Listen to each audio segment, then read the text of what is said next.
perselingkuhan itu terjadi bukan karena kesempatan ya, tapi memang karena niat pelakunya. Kalau dia sudah ada niat, maka dia akan sudah ada rencana atau keinginan untuk berselingkuh. Dan memang kenapa sih terjadi perselingkuhan di usia pernikahan yang cukup lama atau katakanlah masih belum lama lah? Karena gini, yang namanya kejenuhan itu hal yang wajar. Ya, hubungan bertahun-tahun itu jenuh, itu hal yang wajar. Apalagi misalnya suami istri ini komunikasi seksualnya tidak lancar, ya. Karena gini, kita kan menganut kultural timur, ya. Kemudian juga kita juga lebih banyak menganut sistem sosial patriarki, di mana laki-laki yang memegang kendali, laki-laki yang mendominasi, sehingga perempuan mungkin lebih cenderung menerima. Padahal kalau kita membahas tentang kehidupan seksual, ini merupakan milik bersama, milik suami istri, bukan hanya milik suami saja. Nah, kondisi yang terjadi adalah istri itu mungkin punya keluhan, tidak pernah menikmati kehidupan seksualnya dengan suami, ya. Penyebabnya apa? Nah, penyebabnya mungkin biasanya nih penyebabnya dari pihak suaminya. Kenapa? Karena suaminya nggak paham bagaimana tahapan untuk melakukan hubungan seks. Kan yang betul itu ada foreplay, intercourse, dan afterplay. Nah, umumnya laki-laki itu cenderung mempersingkat foreplay karena laki-laki lebih mudah terangsang dibandingkan perempuan. Perempuan itu butuh waktu untuk bisa terangsang. Nah, tanda perempuan itu terangsang kalau sudah ada lubrikasi yang optimal yang keluar dari vaginanya, baru bisa dipenetrasi. Nah, tapi karena umumnya pasangan suami istri itu nggak tahu tahapan tersebut, jadi lebih banyak mempersingkat foreplay. Akibatnya istrinya belum terangsang optimal, langsung dipenetrasi, nyeri. Jadi perempuan akan sulit menikmati hubungan seks dan sulit untuk mencapai orgasme. Itu sehingga membuat perempuan jadinya enggan atau malas untuk berhubungan seks karena dia nggak nikmati. Nah, begitu si perempuannya enggan untuk melakukan hubungan seks, si suami mengira, wah berarti istri gua nih udah nggak tinggi lagi nih libidonya. Si suami pun merasa nggak bahagia, merasa berkurang kebahagiaannya. Nah, begitu dia di luar, katakanlah ketemu dengan perempuan, katakanlah misalnya itu sekretarisnya atau teman kantornya, ya, dan dia tiba-tiba mendapatkan perhatian dari teman kantornya, teman wanitanya, mulailah muncul selingkuh hati, ya. Nah, kemudian boleh tuh saling curhat, lama-lama terjadilah keterlibatan emosional, nah berlanjut ke selingkuh fisik. Nah, makanya ini yang mesti bisa dipahami bahwa suami istri itu penting untuk membangun komunikasi seksual yang baik. Jangan ada tabu di antara kita, ya. Jadi sebagai istri, sampaikan apapun yang diinginkan oleh istri, ya. Kalau memang istri merasa singkat banget foreplaynya, ya bilang ke suaminya. Dan suami pun harus nanya ke istrinya, apakah sudah bisa menikmati hubungan seks, apakah merasakan kenikmatan atau tidak, gitu. Penting sekali untuk membangun tadi komunikasi seksual, tidak hanya yang general saja, gitu. Dan perselingkuhan, ya, kalau misalnya nih terjadi berkali-kali, hati-hati, itu artinya si pelaku ada gangguan kejiwaan, gitu. Biasanya orang yang memiliki kepribadian narsistik, ya, dia peluang untuk perselingkuhan itu lebih tinggi karena dia merasa mungkin dengan istrinya dia tidak lagi mendapatkan apresiasi, tapi di luar dia mendapatkan apresiasi dari teman wanitanya, ya. Nah, itu bisa membuat dia terpancing emosinya, mulai selingkuh hati, dan ada kata berlanjut timbullah selingkuh fisik, gitu. Tapi kalau dia berkali-kali selingkuh dan berbagai orang berbeda, nah kemungkinan ada gangguan kepribadian narsistik namanya, gitu. Gangguan kepribadian narsistik. Dok, kalau ciri-ciri yang harus diwaspadai para istri ini melihat pasangannya berselingkuh itu apa, Dok? Ciri-ciri. Oke, sebetulnya tidak ada ciri yang baku ya.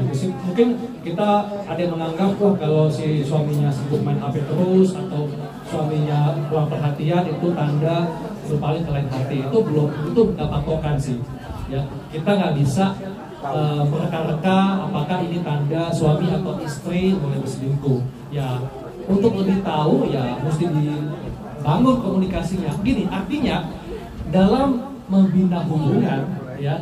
Oke lah, sebelum kita membina hubungan, baik itu mulai dari pacaran, tunangan, atau suami istri menikah, mesti ditentukan jenis hubungannya. Apakah hubungannya ini bersifat eksklusif, monogami, atau non eksklusif? Jadi gini ya, sebetulnya untuk membina suatu hubungan itu ada 3 hal yang fondasi utama. Pertama, hubungan tersebut sama-sama diinginkan, tidak ada keterpaksaan. Yang ketiga, no cheating atau selingkuh. Ya, jadi cheating itu tidak dibenarkan. Kalau memang ingin cheating atau selingkuh, dari awal dibilang bahwa oke, kita menjalin hubungan, tapi hubungan ini dibikin tertutup, eksklusif atau terbuka. Kalau memang ada keinginan untuk membina hubungan dengan orang lain, maka jadikan hubungan tersebut terbuka. Tapi tentunya mesti harus dengan persetujuan pasangan kita. Intinya hubungan yang baik itu tidak boleh ada cheating atau selingkuh. Dok, ngomongin soal Ya, jadi sebetulnya perselingkuhan itu terjadi bukan karena kesempatan ya, tapi memang karena niat pelakunya. Kalau dia sudah ada niat, maka dia akan memang sudah ada rencana atau keinginan untuk berselingkuh. Dan memang kenapa sih terjadi perselingkuhan di usia pernikahan yang cukup lama atau katakanlah masih belum lama lah? Karena gini, yang namanya kejenuhan itu hal yang wajar. Ya, hubungan bertahun-tahun itu jenuh, itu hal yang wajar. Apalagi misalnya suami istri ini komunikasi seksualnya tidak lancar, ya. Karena gini, kita kan menganut kultural timur, ya. Kemudian juga kita juga lebih banyak menganut sistem sosial patriarki, di mana laki-laki yang memegang kendali, laki-laki yang mendominasi, sehingga perempuan mungkin lebih cenderung menerima. Padahal kalau kita membahas tentang kehidupan seksual, ini merupakan milik bersama, milik suami dan istri, bukan hanya milik suami saja. Nah, kondisi yang terjadi adalah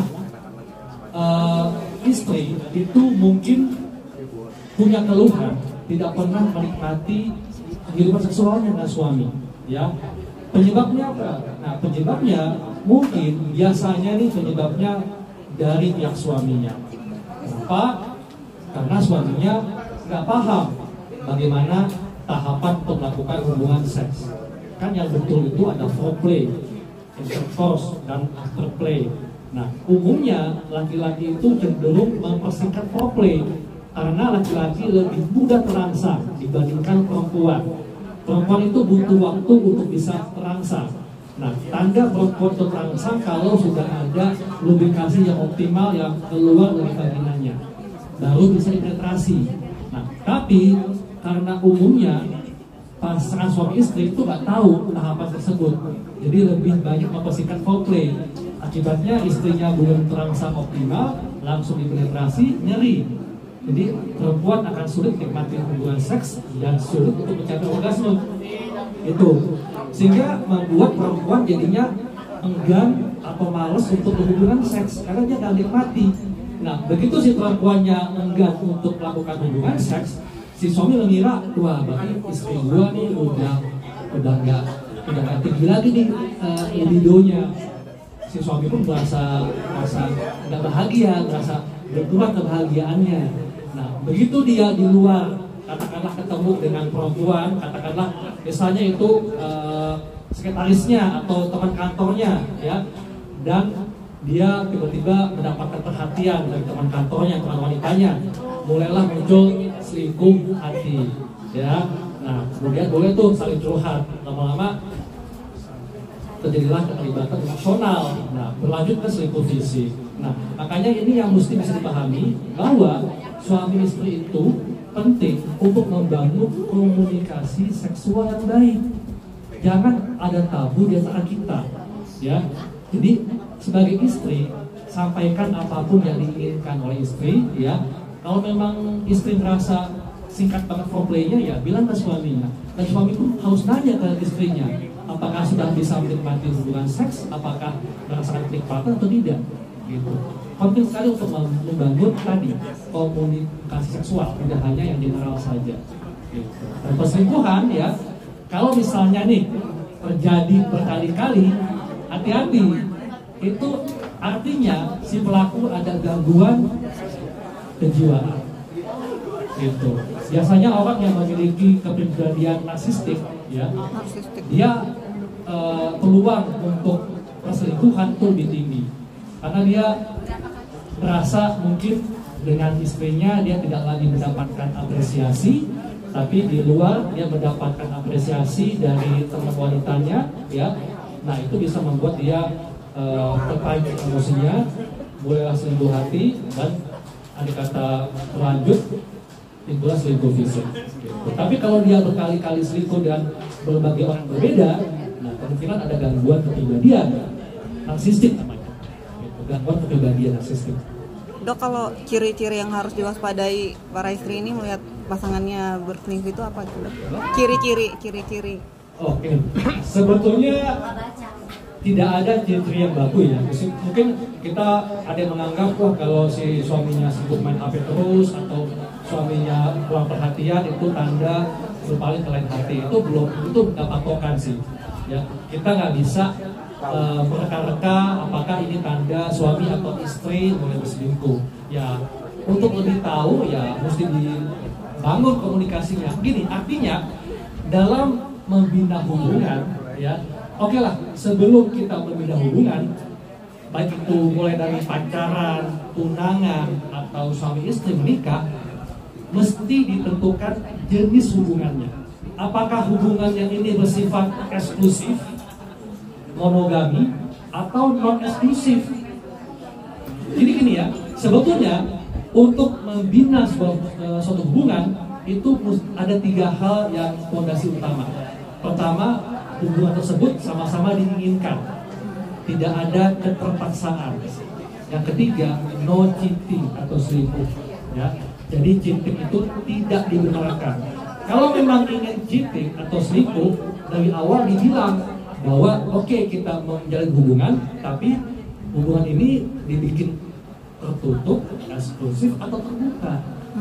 Kalau memang ada keinginan untuk membina hubungan dengan orang lain, maka jadikan hubungan tersebut terbuka.